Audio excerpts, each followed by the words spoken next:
Ang nakikita niyong bihon, maliit lang na halaga yan. Sa mga may buhay, di ayaw nga itong tingnan. Sa amin noon, ang bihon ay kasiyahan. Sa tuwing Pasko at Bagong Taon ay ito ang aming sandigan. Katuwang ang sardinas na binibili sa maliit na tindahan. Pwede ng handa at pwede na ring ulam.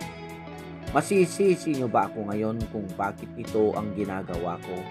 Kadalasan sa mga formal na pagtitipon ay di ako dumadalo.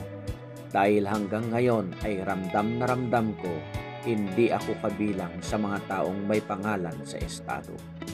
Kayo at kayo pa rin ang isa sa ating mga inspirasyon. Sa ating Ama sa tuwing luluhod ako, kayo ang isa sa mga ipinapakiusap ko na bigyan kayo ng lakas at bendisyon.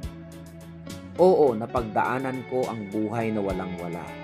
Hindi ko ikinakahiya na minsan ay tinawag kami na isang kahig isang tuka, na kahit maghalughog ka buong maghapon ng barya, sa bahay ay wala kang makikita.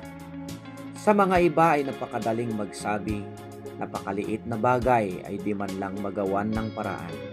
Sana napagdaanan din nila ang hirap ng buhay ng kanilang maintindihan at mararamdaman. Sa mga mayayaman, iniibig ninyo ang salapi, ang inyong kabuhayan, ang inyong maiinam na kasuotan, at ang pagpapalamuti sa inyong mga katawan. Sana tulungan ninyo ang mga maralita at nangangailangan, at nang dalawin ang mga naghihirap na may karamdaman.